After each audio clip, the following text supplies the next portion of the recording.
do it. It's the Height Differential. We're back. That's the 6'6" Neil. I'm the 4'10" Nick. We are recovered from our whatever that was yesterday. Did you thaw out? Did you de-ice yourself when you got home last night after the game? I definitely got in the hot tub. Not a hot tub because I don't have a hot tub. Just got in the tub with hot water. And I mean, how good did it feel to take off those 8 layers of clothes we wore all day? Well, I will say, like, it's tough to get some of those clothes off. I mean, I had a pair of socks on, and then I had my long johns, and then I had socks on over top of that. So the long johns were wrapped in between the 2 pairs of socks. And my feet still got cold even after wearing all that. I'll be honest, that was the only thing that was really cold to me was my feet. I agree. Same for me. I mean, those electronic hand warmers are super clutch. I mean, they're really good. I mean, but I had a long john, I had a t-shirt, another long john, a hoodie, a jacket. Like, the layers were crazy. Layers but on it layers. was needed. And you layered up like a wedding cake. Yeah, I mean, I said it. I'm gonna look like the little buddy on Christmas Story where I can't put my arms down. I'm just glad I never fell down because they didn't clean the ice, so I could have slipped on the ice, and somebody would have had to help me pick me up because I don't think I could have done it. But yeah, we'll talk about yesterday as we weathered the elements. No, not much tailgating, but we figured out a way to tailgate at the Plum Street Cafe. Got us some chili and some grilled cheese and That was good. a couple brewskis, and then our brewskis at the game turned into slushies before we could finish. Froze. Like, he couldn't even drink it. I drank half of it, and then I couldn't get any more out of that can. But we'll talk Bengals. We'll talk the rest of the NFL. We'll talk the Heisman ceremony, which happened on Saturday. Won't go too much into college football because I don't know if you've watched a down of any of these bowl games that have happened already, but I have not. Nope. I saw Washington, had a rather large victory over Boise State, and that was about it. Yeah. And Navy beat Army in a very, very close game. So I saw that. Yeah, and then did you see how our president does the coin flip? No, I missed the coin flip. No. Like, when you do a coin flip, do you use your thumb to flick it in the air? Dude just puts it in the palm of his hand and just throws it straight up in the air. Did it flip at all? No, just went straight up in the air. Like, have you never flipped a coin before? But yeah. And then we'll talk some college hoops, and then 6-7 keeps dominating our world, and one restaurant is trying to put it. They've had enough. Stop. They've had enough. And we'll close with that. But I guess since there's really not much college football to talk about this week, we can start off with our experience yesterday and whatever that was that we braved the elements to watch. It wasn't much. No, I mean, it was, I can be honest with you, it was absolutely miserable. Most miserable football game I've ever been to. And we started out because it's freezing cold. I think, it was 9 degrees, 8 degrees. Well, I think when we walked from Plum Street, it was like 5. When we got there, when we got there, like 11? Yeah, and the feels like temperature, so the wind chill, I think, was even in the negatives, maybe -1, -2. So right off the bat, you're already miserable because it's cold. So then you're walking to the game, and none of the plaza is cleared. It's just ice and snow all around the stadium, all around the concourses. Like, all right, you can get through that. The good news is the escalator was working. That's, usually about a 70% chance that it's not, but they had that working for us yesterday. And we get to the seats, and to your surprise, the seats were not clear. And, and it's ridiculous. Ice and snow covered on every seat, which, we'll get into it, apparently violated the NFL's league policy on stadium conditions or playing conditions. But everybody, for the first 10 minutes of being at their seat, is just scraping snow and ice off the seat. The national anthem is playing. Everybody's silent. And what do you hear, Nick? Give me the sound. Rocka, rocka, rocka. Like, for how long? Rocka, rocka, rocka. Like, every person in it wasn't packed, so it's not every person there, but every person in the stadium that is on our side of the stadium, because sun doesn't hit our side of the stadium at all. No, it does not. I mean, everybody's doing anything they can, using credit cards, using gloves to try to clean their seats. Yep. It was absolutely embarrassing that the Bengals put fans in that position to even have to do I that. mean, I mean, they said that it was seats are easily wiped off, and there's ushers to help you, and both are just absolutely false. There was no ushers at all in our section, nor no, any of the other sections that I it's saw, and it was not easily cleared off because it was a sheet of ice. it was. I mean, and look, dude, I've seen a lot of people talking about this on social because I mean, it was just an utter failure. But we care more about the team than they care about their fans. But we've known Like, that. I mean, but that's nothing it new. brings it into like it just makes it It's real. just another. It's just another I mean, piece of the puzzle. Just another example. But yeah, no, you're right. with their full statement, it's all just a lie. Yes, Like, no, you did not do any of this stuff. What was the statement? Seat aisles were prioritized and are in good shape. Oh, I mean, the aisles actually in the stadium, I they were didn't really. slush. It They wasn't. weren't. It was They were still slush, but yeah, slushy and full of snow. They didn't do anything, right. and seats are really wiped off, like you said. And ushers are there. That was their official statement. And there was no ushers. I mean, I don't. I mean, the getting on the escalator. There's an usher there saying, "Hey, we didn't do anything. Don't slip. We be careful. Don't slip." Like there was at least an usher before you got on the escalator. Yeah, But yeah, you're right. The whole walk in, nothing was clear. Seats just, I mean, they were still icy at the end of the game because there was no sun on that side of the field. It never got warm enough for even them to think about melting. yeah. No, I don't know, just an absolute and utter failure. Like I get an email from the Bengals today asking me about my experience. I'm going to be responding to that. as you should. I'm going to be responding to that. I think a lot of other fans will be too. I mean, it's just like I get tired of it because, and I defend them over and over and over again, but it's a poverty franchise, and it's the ownership. Like, it wasn't like the snow and this ice stopped at 10 o'clock in the No, morning or no, 11 o'clock in the morning. no. It It was well done. stopped by 10 o'clock the previous night. Correct. So get your crew there at 5 o'clock in the morning, work on the stadium, clear the aisleways, make sure that somebody had to fall. And then you're going to I get would think sued. so. You know, you have these guidelines by the NFL. Will you just ignore them? They Like did. that, just paying this fine is going to cost less than, taking care of this. I mean, yep, that's exactly what they did. They just ignored it. Just, and I mean, you they know have how, this reputation. The Bengals have the reputation of cutting corners and being cheap and doing this kind of thing. And it's just another example. I mean, it's why they're the laughing stock franchise of the NFL. and I'm wearing this hat because of Ted Karras and I want him to be man of the year. I ain't wearing it. I'm off for the Bengals right now. But the music was good. We did agree the Music DJ was was good. The cheerleaders didn't even wear pants out there in that cold weather. They deserve a gold star for that. The three good things yesterday were the cheerleaders, the music, Ted Karras' videos on the video board yeah, promoting him as man of the year. yeah. But Everything else, fan experience, F, terrible. The game, F minus, if you can even go below an F. Absolutely abysmal performance by the Bengals. Abysmal performance by Joe Burrow. I mean, it was just all around. Like, we froze our butts off, scraped our seats, and we didn't even get to sing the touchdown song because we put up 0 points. no, and you're going straight down the field on the first drive. They were inside the 35 4 times, didn't score. But fewest offensive plays ran by Bengals opponents in franchise history. The Ravens ran 40 plays yesterday, which is the third least plays ran by a Bengals opponent. In the first two, the Oilers ran 35 and got beat 30-7 in 1972. The Browns ran 38 in 2014 and lost 30-0. Let's put this one out there. Ravens run 40 plays and they shut out the Bengals 24-0. Yeah. Yeah. Yep. It doesn't even, I mean, just too many mistakes. The Bengals had the ball for 39 minutes and 19 seconds.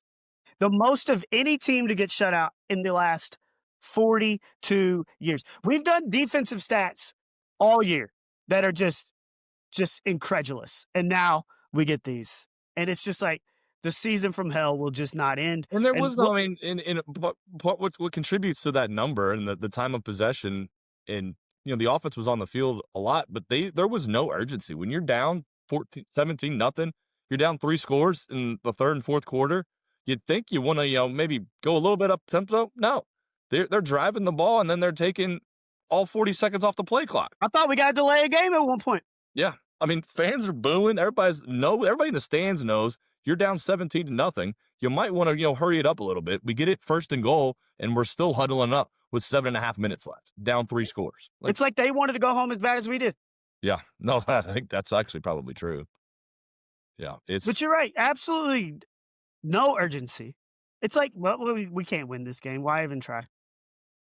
Why even try? I mean, you get that touchdown with 7 minutes, even after running an 8-minute drive when you're down by 17 in the fourth quarter. All 3 timeouts and the 2, yeah, like you get that touchdown, you're down 17-7 with 7.5 to go. You have a chance, but they didn't care. They quit. Like you said, they wanted to get back to that locker room and warm up more than they wanted to win the game. Look, Joe's been great, and rushed back from his injury to get back way sooner than people thought he could. Was awesome in the first Ravens game. Was really good last week. Just made some mistakes late. I mean, do you think it was just the bitter cold because he was missing throws that we haven't seen him miss? Maybe his rookie career, maybe ever. Yesterday, I mean, he didn't look in sync the entire game. He had Chase wide open on the slant early in the game when it was 0-0. We were driving, and he missed it. He threw it behind him, and it was incomplete. He had another one where Chase was open over the middle on a second drive we were driving, or third drive, and throws it high. Chase goes off his fingers, and it's a pick. So, yeah, Burrow looked like not Joe Burrow. I don't know, and I don't know if it's mental. Like last week, a lot was made of him saying how much he's not having fun playing football, and he's got a lot going on, and so it just might be a whole mental thing going on with him, and he just did not look good yesterday. And he admitted it. I mean, he was his harshest critic. After the game, he said, "There's not a team in the NFL that if I was their quarterback today, they would have won." So he knew he played bad. So I don't know what you do now. Like, we're out of playoff contention. You just go out and play free now, and then pressure's off. Like, it's been a joke that we're still talking playoffs the last couple of weeks. Like, this team, it's a losing football team. And it's mathematically impossible now.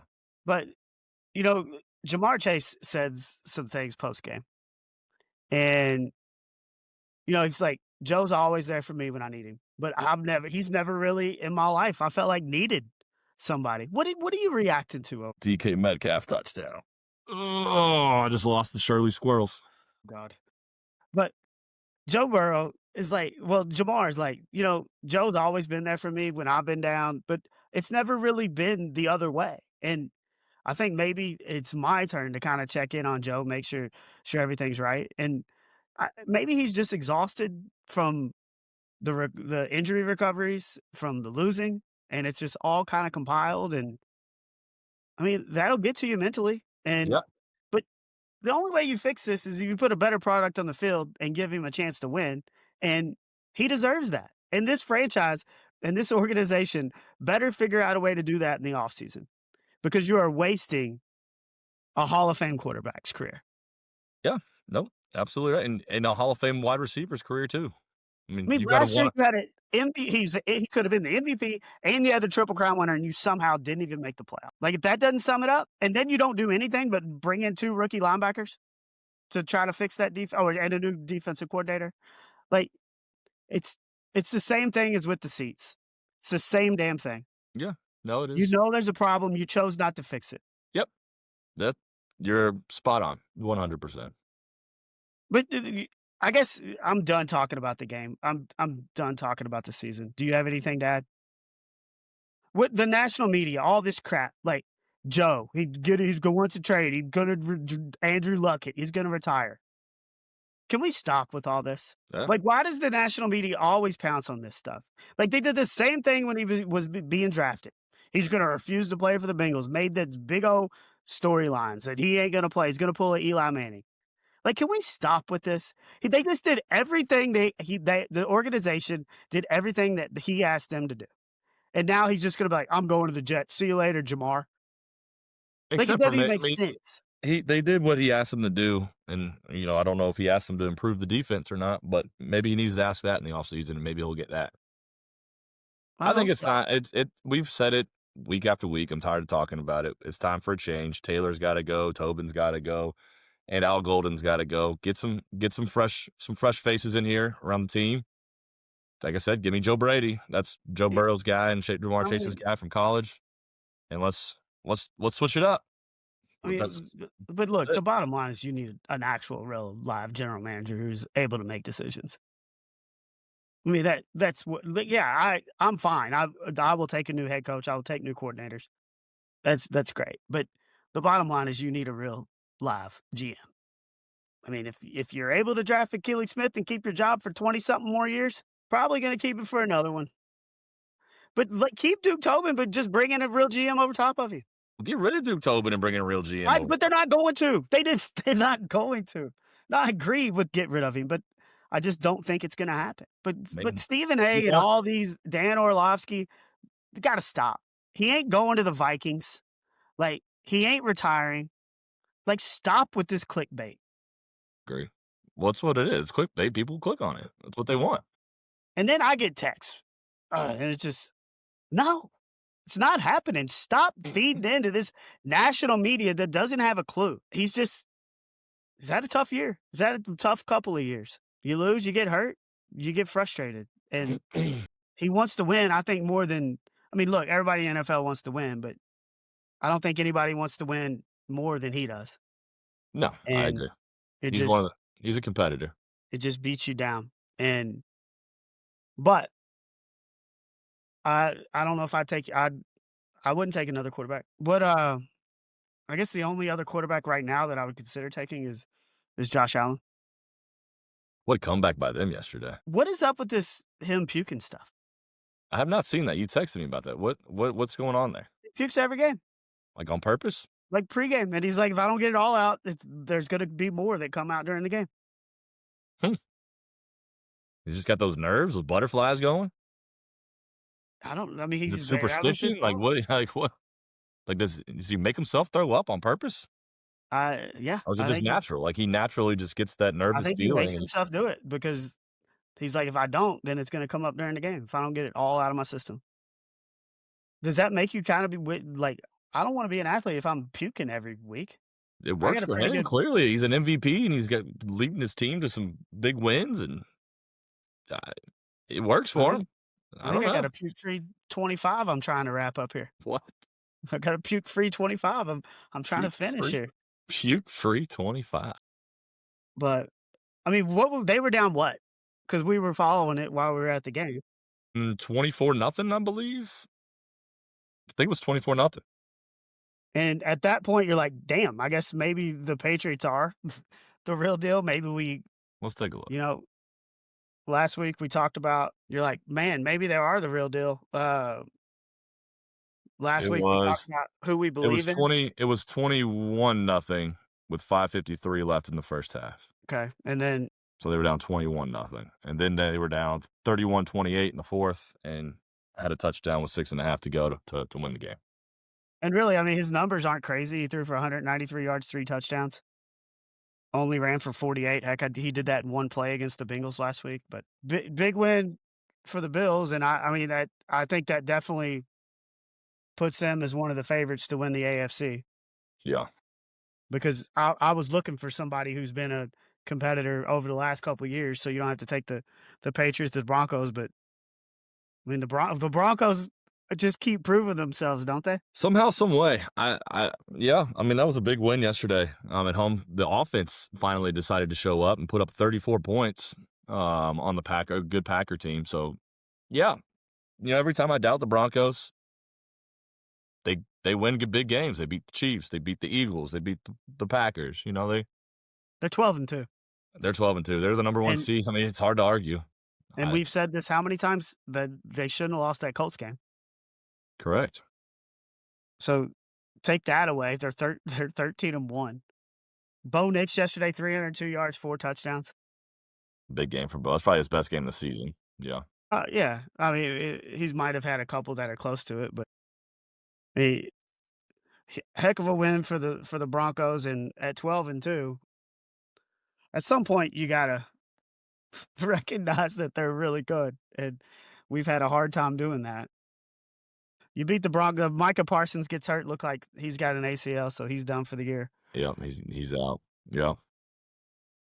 I guess you gotta talk about Grandpa Rivers getting the start yesterday and almost leading the Colts to victory Yeah. over the Seahawks team that we both think is one of the better teams in the NFL. Yeah, I have the Seahawks probably as my top team in the NFL, but Rivers did what he needed to do. They didn't put him in positions to make mistakes.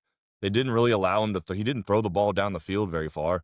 I mean, a lot of dinking and dunking, just to kind of control the ball, control the clock, and they almost pulled it out. Hit that 60-yard field goal with under a minute left, and you think maybe they're going to pull this off, and Colts defense just couldn't get that stop when they needed to at the end. As Seattle hit the field goal to win it. I mean, Rivers, nothing exciting from him. You know, he's 18 to 27. So, I mean, 18 completions for 120 yards. That's 4.4 per completion. I mean, yeah, he just wasn't throwing the ball downfield. No, He was like it's just a lot of managing the dinking game. and dunking, controlling the clock, not putting him in positions to make mistakes. And, I thought it was an excellent game plan by the Colts. I was They I did was what a they, little surprised they settled for the they pretty much settled for that 60-yard field goal with yeah, just under a minute to go. They ran the ball with Jonathan Taylor on 3rd down. yeah, And I mean, you get a first down there, you get it a little closer, and you're able to take off some run more the clock. clock off. So Yeah. I kind of was confused by Steichen kind of being really conservative on the 3rd down play. I get it. You got Philip Rivers, a guy who hadn't played quarterback in 5 years, and you're trying to figure out how to win a game. But I mean, you settle for a 60-yarder, dude hits it, but then you're still leaving. I think it was like 47 seconds on the clock, and I mean, the Seahawks were in field goal range in 2 plays. Yeah. And I mean, kicked with they kicked with 18 18 seconds left. seconds So left. Yeah. it didn't take them long, and Jason Myers nailed the 56-yarder, but the Colts hit a 60-yarder, and the Seahawks are, "All right, 30 seconds later, we're gonna hit a 56-yarder, and we're gonna beat you." But still just seeing Philip Rivers out there. I mean, we this was kinda breaking last week when we were doing the show, Yeah. and it was just like, "What? They're talking to Philip Rivers?" And less than a week later, he's on the field. I mean, man's coaching high school football. He hasn't played in 5 years. He's out there coaching high school football. He's got a grandkid. And like, yeah, let's get back into this thing. Resets And the Hall of Fame clock, the whole thing. And almost led your team to victory. I mean, was Almost. it all field goals the entire game, or did the Colts have a touchdown? Rivers did The have a Colts touchdown had to have a pass. touchdown, yeah. The Colts had a touchdown pass from Rivers. But the Seahawks were field goals all game. What Trevor Lawrence has 6 touchdowns as the Jaguars just stomp the Jets. The Texans continue to they were 0-3 at one point, Yeah. and now they're, what, 9-5 as they take care of the Cardinals. The Bears stomp the Browns. The Eagles shut out the Raiders. The Raiders are terrible. They are terrible. Um, Chargers beat the Chiefs. Chiefs eliminated from a playoff contention. yeah, which is, I mean, 6-8 Chiefs, and they've lost how many in a row? Because we had them back up as one of the top teams in the NFL, Lost and they've 3 in a lost row and 5 out of 6. 5 out of 6. Yep. Um, Mahomes tears his ACL, so even if they were in playoff contention, I don't think Gardner Minshew was going to be the answer to put him over the top. no, but I mean, this late in the year, that makes you wonder about when he's going to be available next year. Correct. I mean, yeah, you're looking at normal recovery time of about 8 months, so it'll put him back right around the start of the season. I mean, depending on when he has surgery, I'm assuming he'll have surgery as soon as he can, so he can get the rehab going. Yeah, I mean that'll put him back right around the preseason for the start of the regular seasons. Yeah, And, with Michael it's Parsons. another one-score loss for the Chiefs after last year not losing any one-score games. This year, they've pretty much lost them all. So it just kinda balances out there. Is that the Um, last we're gonna see? Is this the last we're gonna see of Travis Kelce in the NFL? I think it's very possible. Getting married over the summer? Go live that Swiftie life? I mean, wouldn't you think it's very possible? I think it's very possible. Yeah, I mean, I mean, you there was talks about him retiring at the end of last year, but now that he's getting married and another year older, and the Chiefs seem to be on the decline, I think maybe well, he hangs it up. but that might be one reason why he doesn't wanna go out like this potentially, give it He's got one enough more Super go, Bowl but I mean, he's got enough Super Bowl championships that I think he's fine. the, uh, the Rams, after losing to the Panthers last week, get back on the in the win column with Well, they the had 41 points yesterday? 41-34 win over the Lions. I mean, Stafford throws for 370 yards. I mean, Puka had 180 yards receiving. I still think the Rams are probably I think I'd still have them at the top of the NFL just Yeah. because of the weapons and that young defense that they have.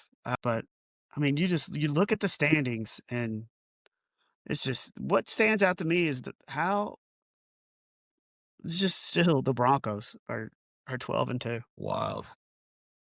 But your division leaders right now are the Patriots, the Steelers, the Jags, the Broncos, the Eagles, the Bears, the Bucks. Actually, the Bucks are tied with the Panthers, and then the Rams and the Seahawks are tied. And can we give some credit to Tyler Shuck and the New Orleans Saints, who have now won back-to-back games over division-leading Tampa Bay, and the Panthers, I think, were tied for their division lead, after coming off that win against, the Rams last week. Tyler Shuck, since he's taken over as Saints QB, has a winning record. I think he's 3-2. So, there was talks of they drafted him in the second round for a reason. I think he's done enough thus far to where he should go into the Saints don't need to waste a high round draft pick on a quarterback. They could address some other needs and give Tyler Shuck a chance going into 2026. Yeah, I mean, this is what you're playing late season games for when your team's, got 3 wins. You're trying to figure out if you've got any pieces for the next year, and you're right. Shuck has done that, and Chase Young in his post-game comments is talking about how well, Tyler Shuck is playing, so the teams are rallying behind him a little bit, and yeah, it's good to see the former Cardinal, doing some things in the NFL, and I think there was a lot of optimism with him, going into the season, There and was, yeah. took a little longer than I think a lot of people to see him, get a start, and he's taking advantage of that. Yeah, he's made the most of the opportunity. Absolutely. Anything else in the NFL? No, we haven't really done a top 10 list in a while. Do you want to do one real quick, or you want to save that for another time? Do you wanna we can try it real quick. Okay.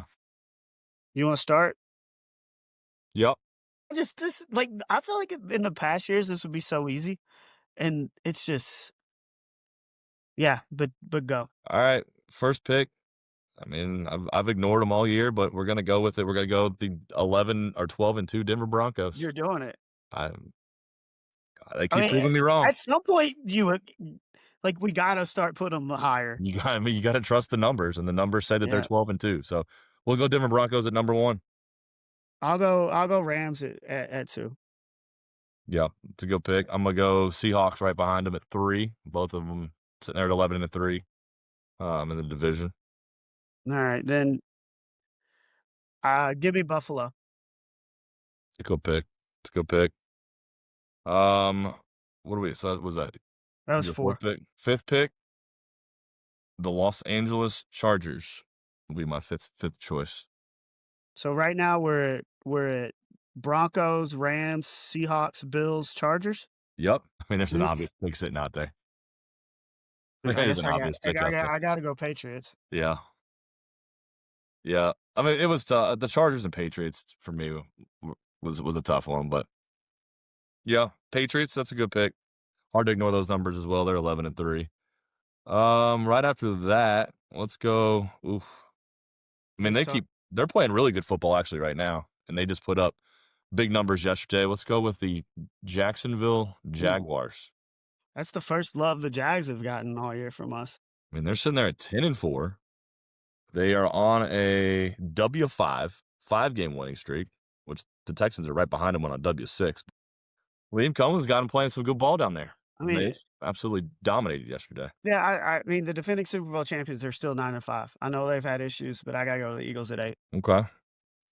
9, I'm gonna go, like I said, the team that's on a W6, they're hot.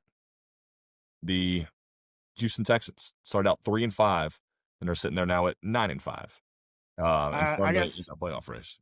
I mean, I got 2 NFC North teams that I'm trying to decide between for 10, and I don't know, I would've gone Packers, but Micah Parsons getting hurt maybe makes me lean Lions.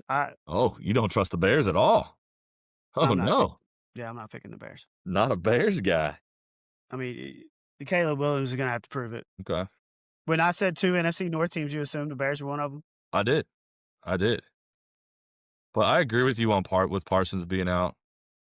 You know, I don't trust it. They got I mean, the Broncos beat them pretty solidly yesterday. How many picks they got left? 1? Do what? I have 1 pick left? No, I think it's it. That was 10. Oh, was that 10? That was 10. So leaving out the 10-4 San Francisco 49ers, Yep. leaving out the Green Bay Packers and Chicago Bears, Yep. both of them with 4 losses, 9-4 and 10-4. I And mean, leaving out all the nobody AFC, from the AFC North is worth anything. which they shouldn't be on there. They shouldn't be on there. The Colts with Old Man Rivers, they're definitely out.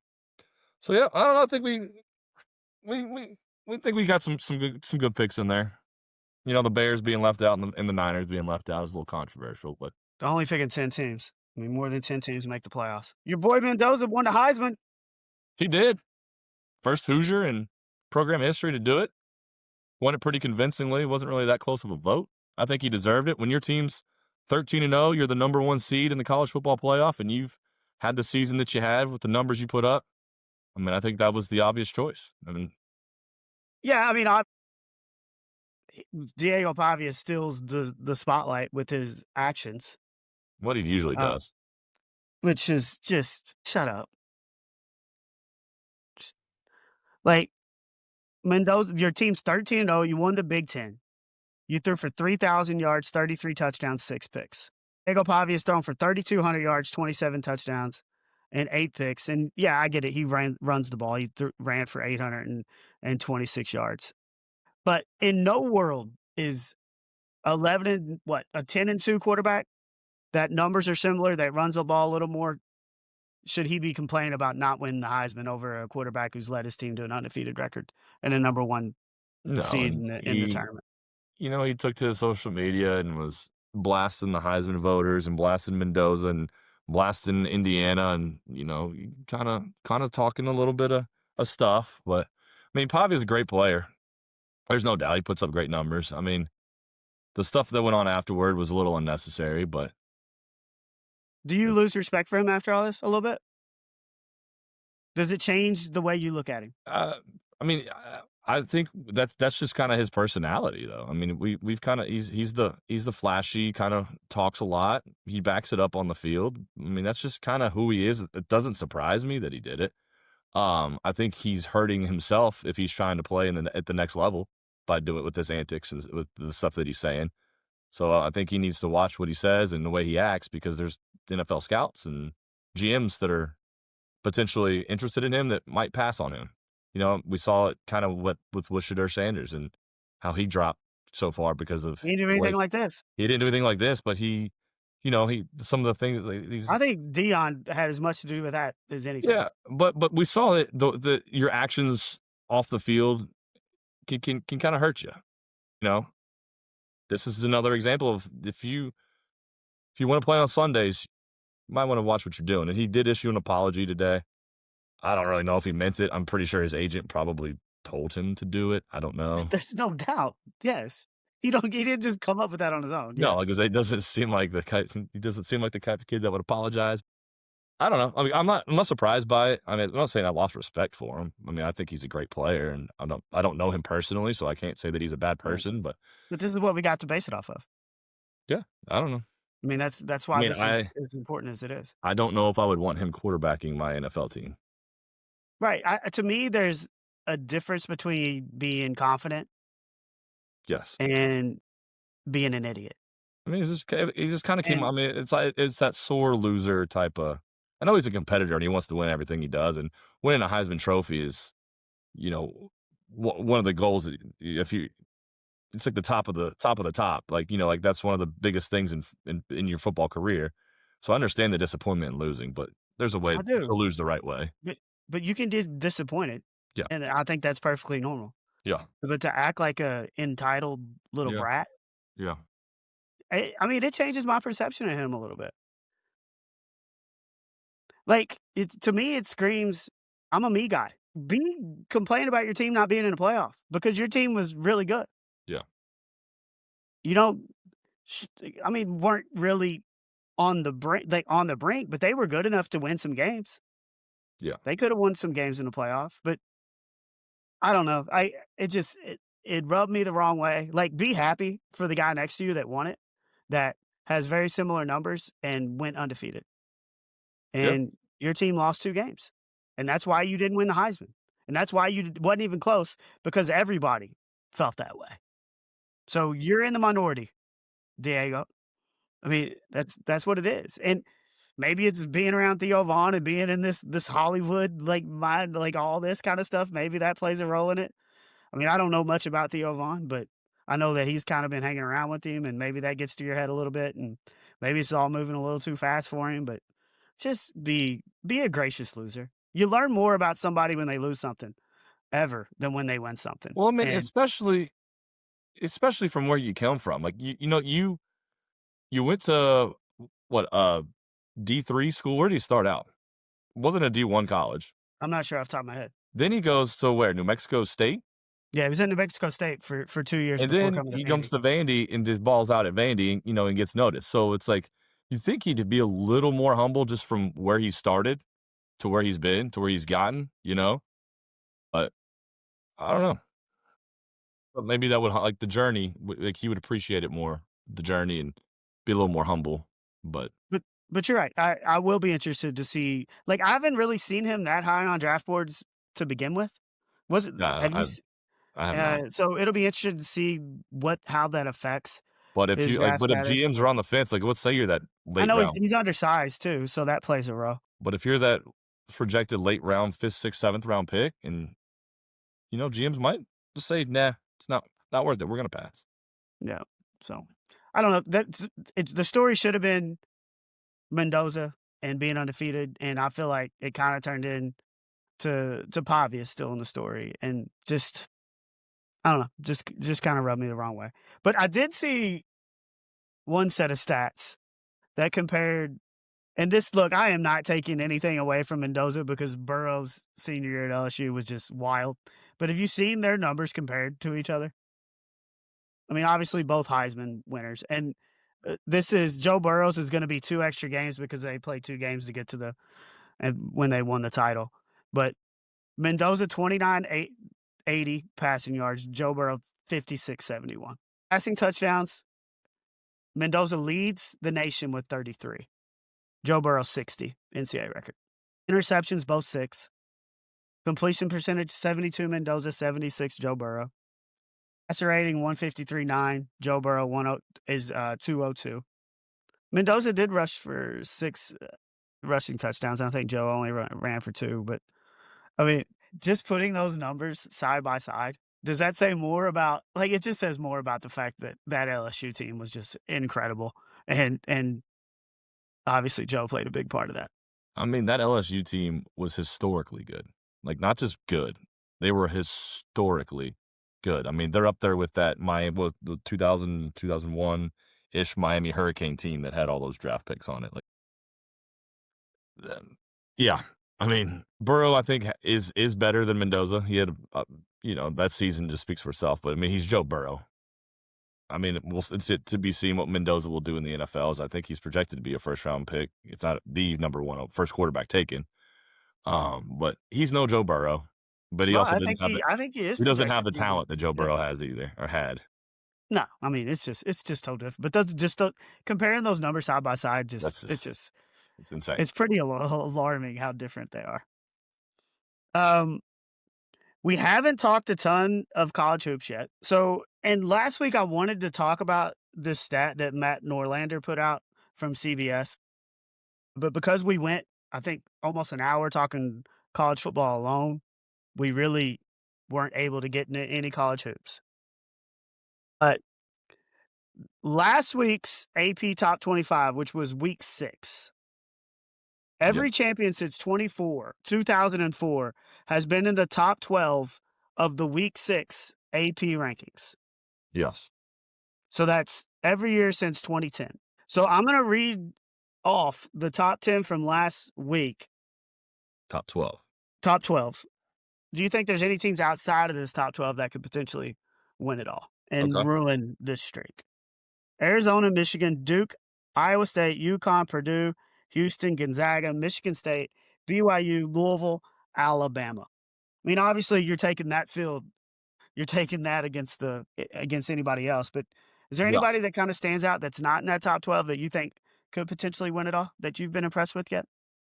I mean, there's teams outside of that top 12 that I've been impressed with, but if I'm taking a national champion right now, it's going to be one of those top 12 teams. But teams that I think are really, really good that aren't in that top 12 yet.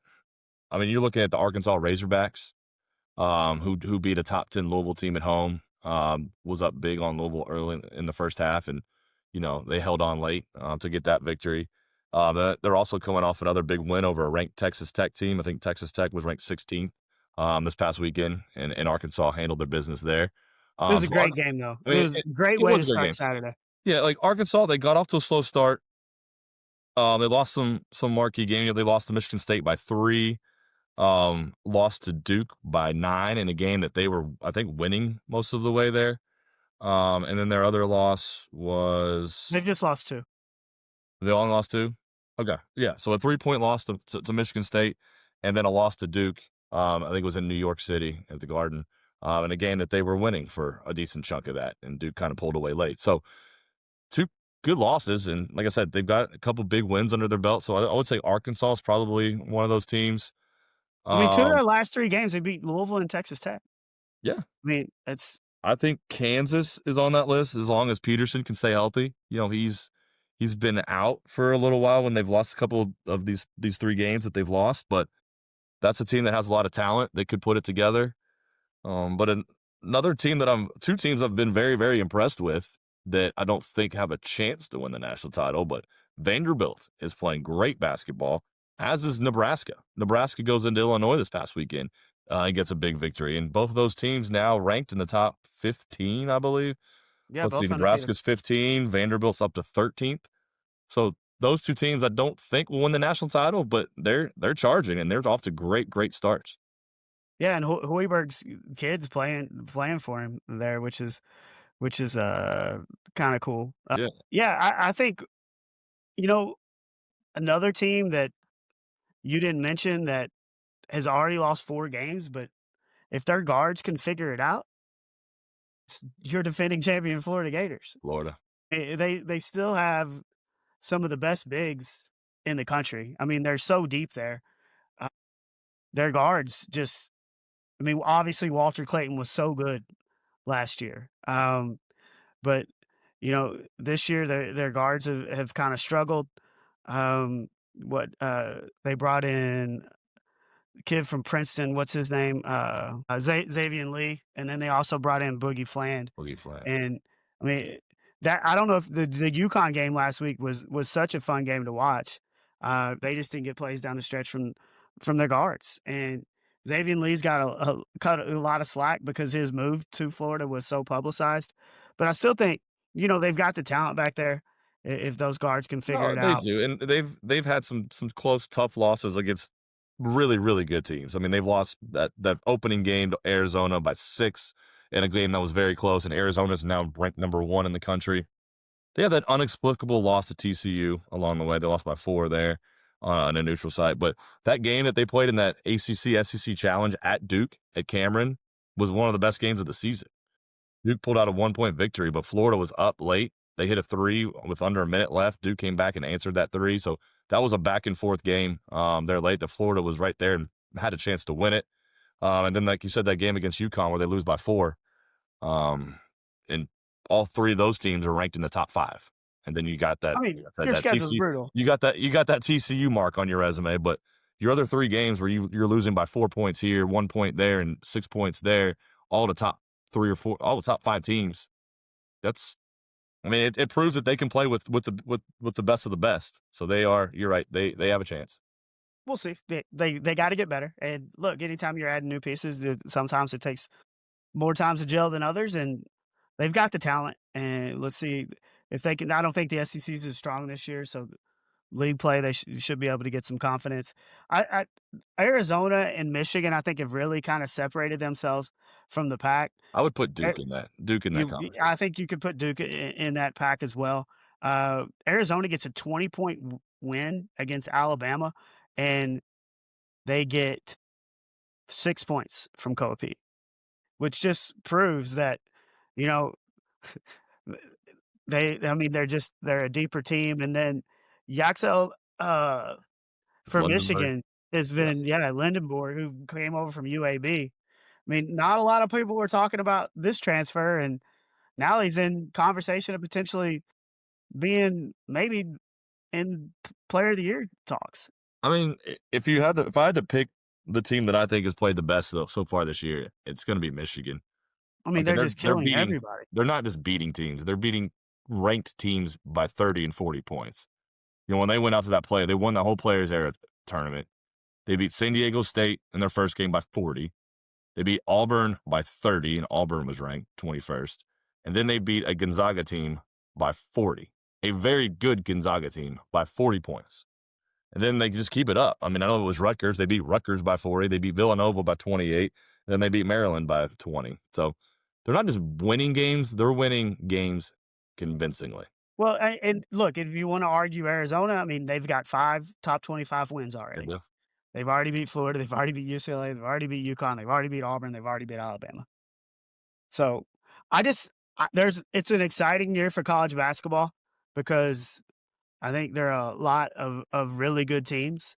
And I mean, you talked about Duke. They've already got 4 top 25 wins with Kansas, Arkansas, Florida, and Michigan State. So, going to be a fun year for college basketball. And, one team we haven't talked about who we probably need to because they're playing in our backyard, but PK's got a really good team. Yeah, no, they are playing some good ball. They had that one tough loss down at Arkansas, which on the road at Arkansas is going to be tough for really anybody. They got off to that slow start, but they turned it around in that second half and came back and made it a game. Yeah, I mean, they come off a huge win over Memphis. They have a tough road matchup tomorrow night at number 20 Tennessee, so that'll give us another kind of benchmark of where this team currently is. By all case in point, they're playing good basketball. They're playing top 10 quality basketball with Michael Brown as one of the top freshmen in the country. And he's living up to that hype. And you've got Ryan Conwell leading the way with 19 points per game. And then they're just so balanced, though. It is balanced. McNeely, we hit 18 threes the other night against Memphis, and your best shooter Isaac McNeely wasn't even one of them. Yeah, you stole my point that's what I was going to say. But then you got the development of some of the other guys, like Sananda Frew has come such a long way from where he started in those exhibition games, and he's playing some great ball. He's averaging 11. He's averaging 10 points per game, 0.6 points per game, and 6 rebounds. You got guys like Kobe Rogers that can come in, like against the Indiana game. He plays great. Has 12 points in that Indiana game. So they're 10 deep. All guys can score. A lot of guys can shoot it. Cason Pryor looked like he's getting a little bit more healthy. He played well in that Memphis game the other day. Most minutes he's seen, most points he's scored. So as he progresses and gets better, it's just another piece to the puzzle that you can add. No, and I think Kenai's playing better. I mean, he had a really good game against Memphis. Woolley comes off the bench and hits 5 threes. I mean, if he's going to do that for you. Yeah. Well, I mean, obviously he's not going to get 5 threes every game, but he's a weapon off the bench. Look, I walked away saying, you know what, this team's there's the talent to win it all. There's some really, really good teams this year. So to do it, you're going to have to be pretty special. In the way that this roster was constructed perfectly, I think it fits everything that PK wants to do with the shooters, the up-tempo. Like he put this roster together, I think, to really fit his system, and it looks that way. Like they look like a team that flows well. The pieces fit together well. They move the ball. I mean, let me look up the number on the assist to number of buckets we had the other day, but it was pretty incredible on that Memphis game. The number of assists to made field It goals. was 24-30. Yeah, So 24 assists on 30 made buckets. yeah, Like pretty good percentage. that's pretty damn good. Pretty good percentage. Oh, I mean, I don't know how good Arkansas is, but I mean, they won by 26, but it was a bigger blowout than that. look, you mean Memphis, Yeah, what did I say? Arkansas? Yeah, I think Arkansas is good. I don't know how good I don't know how good Memphis is, but good win for the Cards. I mean, the Cats got to win. I mean, I don't think anybody needed to win more than Mark Pope in Kentucky, and they were able to. I mean, for what 25, 30 minutes, it looked like they were about to lose another one, and then Yeah, were able to. they shut IU down in that second half. I mean, IU scored I think 19 points, if I'm not mistaken, 19 points in the second half on Saturday after being up at halftime, and yeah, Kentucky kind of took it to them in that second half and pulled out, like you said. It's hard to say it's must-win games when it's mid-December, but I feel like you're right. That was a kind of a must-win game I mean, for Kentucky. for that fan base, like No, IU scored 21 points, in the second half. They snuck yeah, out too and late. it was looking pretty dire there for a little bit. Like, yeah. I mean, and Mark Pope probably needed it more than anybody. I mean, just to get the fans, and they're not off of him. It's not. They're still on him, but to get a little pushback to get him off there a little bit was big for him. So what to get to the bowl games? The Cards playing in the Boca Raton Bowl, the Yeah, Bush's Beans Bush's Boca Raton beans. Bowl. Bush's baked beans, You know baby. you can get in there for free? Can you? Just I bring a can of beans, baby. like the smokehouse beans, like the honey bean, like the You better bring like Bush's what kind. beans. I mean, what kind of Bush's? They got different flavors. Hey, I'm a big Bush's baked beans fan. I so like Bush's. any kind of Bush's beans, you bring them in and you get a ticket. It's not a And bad they're deal. obviously gonna donate the canned goods. So that's a pretty good deal.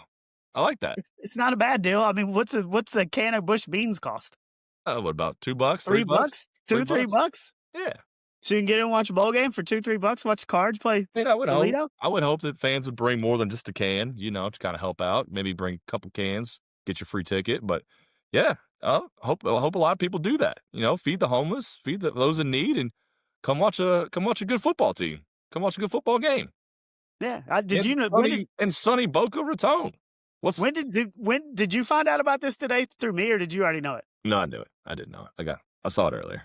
Okay. But I'm like, is this real? It's like I didn't want to get tricked like we did with the waitress. I didn't want to get Bush beaned with some AI stuff. But you got to the Duke's Mayo Bowl, they do the mayonnaise celebration. The Cheez-It Bowl, where they dump the mayonnaise out of the Gatorade cooler. And the Cheez-It Bowl, you dump the Cheez-Its on the winning coach. And last year, when we went to the Tony Tiger Frosted Flakes Bowl, there was a bowl of Frosted Flakes that was dumped on the winning coach. So, in the Bush's Baked Bean Bowl, are we dumping Bush's Baked Beans? I mean, I think you got to. To me, it's a no-brainer. Like, I mean, look, if you don't, then what are we even doing? I mean, look, you got to add elements like this to make these bowl games intriguing because they are becoming less and less intriguing with the playoff.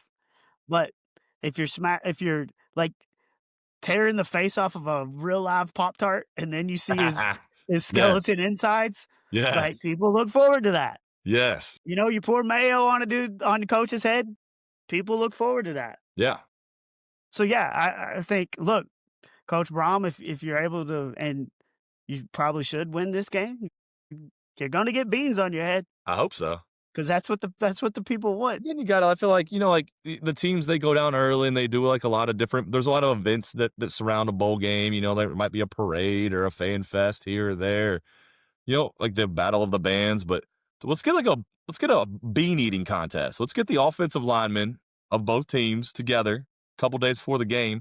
And let's see how many cans of baked bean these big guys can down. What do you think?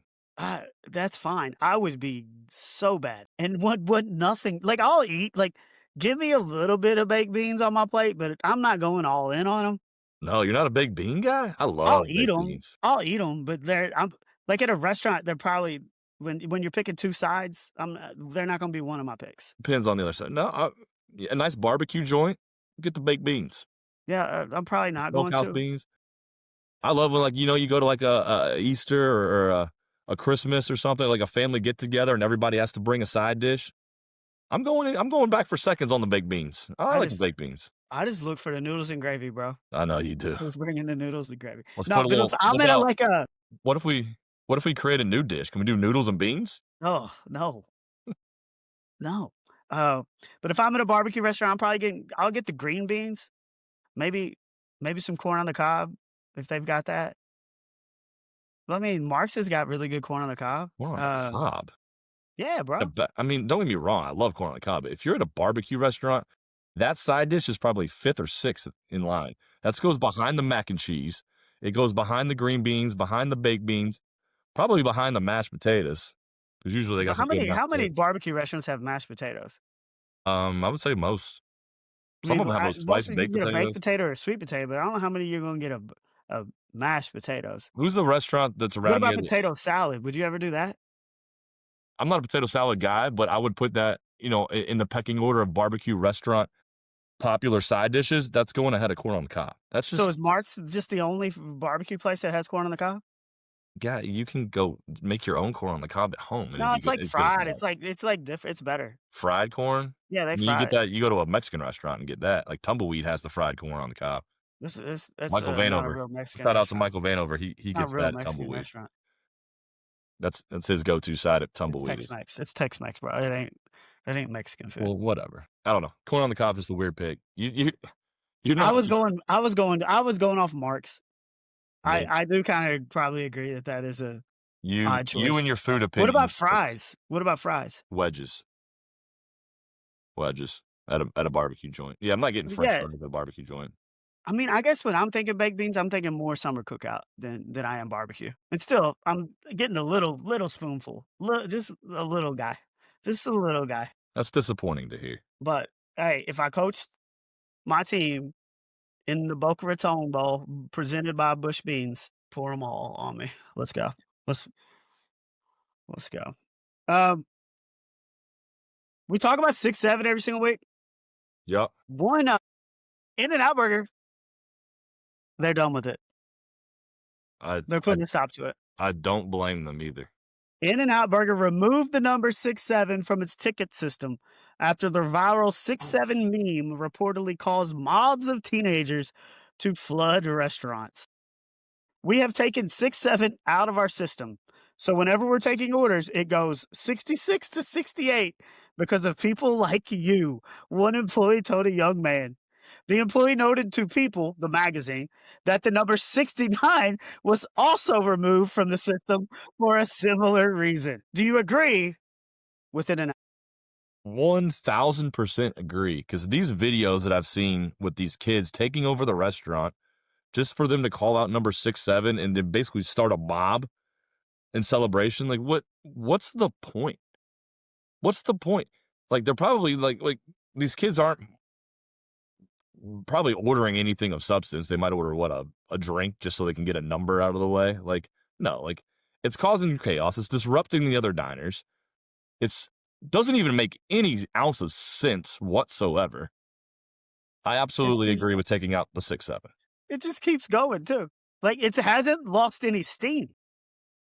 No, Like, you would think at some point it would start losing some steam. I think it's actually picked up a little steam. 100%. It's still rolling downhill. Well, it doesn't help that college basketball coaches, like the Baylor head coach the other day, told her player, "You better not miss these free throws because you're going to land on 6-7 if you make them." Well, and we're at the Memphis-Louisville game on Saturday, and Memphis hits it. And we look around, and kids are just they just love it. What does it even mean? It's a rap song, but we still don't really know what it means. A rap song, and then LaMelo Ball talked about his height being 6'7", and then here we are. But that's what I know. That's what I know. There's got to be an end to it at some point. But, um, I mean, but all it takes to did put I an even end to tell it. this? Did I tell the story about me seeing Stacey Hoyt, Oklahoma State's coach, in the Caymans? You Did we told even me, get to but I don't that? think you've not mentioned it here on the pod. No. Because last week we talked so much college football, we really kind of ran out of time to talk stuff. But Oklahoma State's in the Is game. this while you were on vacation in the Caymans? Well, I was working the basketball tournament. So you were on vacation. But Oklahoma State's there, and they went 2-0, so good on them. Yeah. But they actually played the first game of the women's side, and Coach Hoyt is sitting opposite of our scores table at halftime of the next game. And yeah, I don't talk to coaches much when I'm working an event like that, but I'll say hi or I'll say good win, coach, and that's about it. But I see her and I'm like, I was wondering if you were going to call timeout when they hit 6-7, and she laughs. And I was like, well, I host a podcast, nobody listens to it, but we did talk about it on the pod. She just smiled and said, oh, that's pretty cool, and that was the end of the story. But I did make sure that she knew that. Did you mention the name of the podcast? Maybe she's a loyal listener now. So if she is, shout out Coach Hoyt. Yeah. I did tell her the name of the pod. She could be listening to us.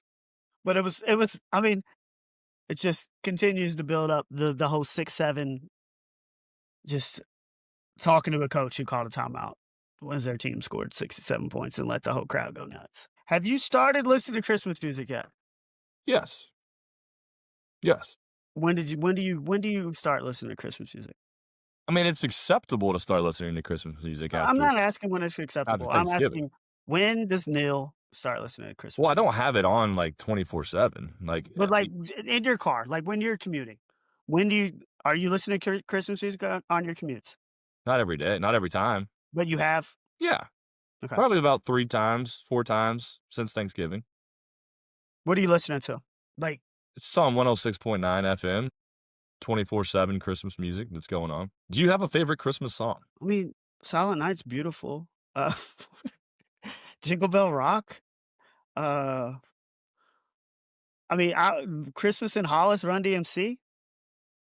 Is that the one you were singing yesterday at the football game? Yes. Okay. I remember as a kid learning that every word, and then like trying to karaoke it when I was like 11, like I don't know, 8, 9, 10. I don't know how old I was, but I think I tried to put on like a concert for the parents one day singing that song. Yeah, but I still know every word to it. What do you got? I like some of the classics. I'm going with like the Frosty the Snowman type deal. Like, because I just can't see myself in my car by myself bumping Frosty the Snowman or Rudolph the Red-Nosed Reindeer. Oh, that's a good one too. I actually do like Rudolph. I'm a classics guy. You know, I mean, obviously, yes, they're 12 Days of Christmas is not bad. You're not going to just sit there and sing 12 Days of Christmas. It takes a while, but it takes your entire day. It takes 12 days to sing 12 days. I will, like, with the Evans family Christmas, we used to all have a line, and we would do that every year. What was yours? It was different every year. Oh. It was different every year. Would you like draw it out of a hat? I don't remember how we did, but we all had like, our. You pumped. You got like the 5 golden rings. You pulled that out of the hat. You're like, yes. Dude, I was such a goof as a kid. Yes, I probably did enjoy having the 5 golden rings, and I guarantee you, I belted it out. And then, like, if you got like the 11 pipers piping or something, you got mad because you only got to say it twice. Well, it's better than being the 12 drummers drumming. That's true. 12 drummers drumming. You sit there for 45 minutes and you get to say it one time. You get to say it one time. Yeah, one time. That's your big moment. But I have not turned on the Christmas music yet. I guess I need to do it. Did you and the Evans family growing up, or maybe even do it now? I don't know. You get all bundled up and you go around the neighborhood singing Christmas carols? No. Or is that frowned upon in the South? Dude, I got up in the weather yesterday. I'm done with being out in the weather unless I have to anymore. But no, did your family? No, we did not do it as a movies. family. I did do it once. I remember it was like, might have done it with my church group, to be honest with you. I did go Christmas caroling one time as a kid. I forgot why we did it, but I think it was my church group that did it. I didn't know that was real. I just thought people did that in the movies. No, it's real. You're sitting at your house chilling, watching a movie, and it's not Christmas, and it's like somebody knocks on your door and just starts singing, and then you gotta stand there for 4 minutes with your door open in the cold. You gonna be pumped about that? It's Christmas cheer, bro. Damn. Yes. My God. What kind of Scrooge are you? What if they show up tomorrow night, 7:45, cards are up 2, Vols got the ball, we wish you a Merry Christmas. What are you gonna do? I'd slam the door in their face. I'll be like, hold on, can you come back in 20 minutes? That's what I would can't ask. control when the carolers show up. I would say, can you come back in 20 minutes and see what they say? But no, I'm not. I mean, no, I would be mad in that situation. But no, usually like a nice Christmas carol, you open the door and they're singing like "Oh Holy Night" or something. And it's nice and peaceful. And I got Christmas cheer. You don't. I got Christmas cheer, but I don't like random knocks on the door. Were you showing up with a shotgun to the front door? I'll be honest. I'll get a knock and I'm going to my ring cam. I'm seeing who it is. Oh, we're not. We're not. Oh, it's those carolers again. We're we're not go away. We're not answering. Beg on carolers. Now, if one of them's cute, maybe it'd be a different story. Got to open the door to find out. You do. No, that's what the ring's for. That's what the ring camera's for. You do not have to open the door. She might be in the back and you can't see her. So it says the cute one might be in the back and you won't be able to see her on the ring cam. I guess then I just lose my opportunity. Yeah. I guess I need to turn the Christmas music on, start getting a little more in the Christmas spirit. Because we're 10 days away? I mean, what you need to do is change your Christmas tree decorations and take that goofy hat off the top. Well, I'm about as close as I've ever been to taking it off after yesterday's experience. I will say that. And I will be replying to the email from the Put your Ted Karras hat on the top. Huh? Put your Ted Karras Cincy hat on the top. Hey, I hope he wins Man of the Year. Yeah. No, he's doing great things. Yeah, he's raised a lot of good money. If anybody wants to know the story, where do they go? CincyHats.com? Something like that. Yeah, I think that's what it is. Yeah. It's a great story. Great what he's doing. You need to get you one. I do need to get me one. You're right. You need to get you one. I do. But, I mean, what does the weather have to be in 2 weeks against the Arizona Cardinals to make you walk into Paycor Stadium? Because I got a number in my head. And if it's lower, I ain't going. Because your number's probably 75 and sunny. It ain't that. I mean, dude, it's 32 today. I felt like it was summer. What is your 5-degree weather? Is your number 40 degrees? Yeah, I was going to say 35. You're going to the game. I think 35 is a fair number. But you're going to the game. If it's 5 degrees, I am not going. I am not doing that again. I would not go through that again. Yes, I will guarantee it. 35 degrees. If it's 30, I can be talked into it. 25, you're going to be dragging me. 20, I ain't going. No. They don't deserve it. It's hard to argue. You're right. Bring your snow shovel and scraper next time so maybe we can defrost our seats faster. At least send a social media message out to your fans telling them to bring their shovels because we didn't do nothing. Oh, and they're telling people, the people are trying to bring in cardboard to sit on, and they're telling them no. They're telling you got to throw that cardboard away. Yeah. Get a clue. And there was a rush to get in, too, at the last minute. Luckily, we weren't a part of that, or I would have been even more pissed. Because we went in, about 15 minutes early? I think everybody else came in right at 0. And, yeah, the Bengals. Oh, well. Yeah, I don't know. But I think we've talked about it. We've gone on about 6-7 minutes too long here. Boy. Oh, boy. Go to bed. I got to edit this, but if you want to continue to listen to stuff like this, make sure you're subscribing on Apple Music, Spotify, YouTube, however you get your podcast. You can watch the thing on YouTube. Last week we just saw I was wearing a beanie, and that's why I was called Beanie Boy. I'm just glad you got your heat fixed or whatever the issue was, and you're back to wearing normal clothing today instead of looking like you were at the football game in your own house. Well, we were told to do the show today in the same gear we wore yesterday. I could have done it with the little headpiece and the toboggan, but there ain't no way I'm putting on that many layers again. No. For a long time. All right, for the 6'6" I'm the 4'10" Nick. You've been listening to the Height Differential. We'll talk to you soon. Give it to me. Shirley's Squirrels going to the championship. What a disappointing last week.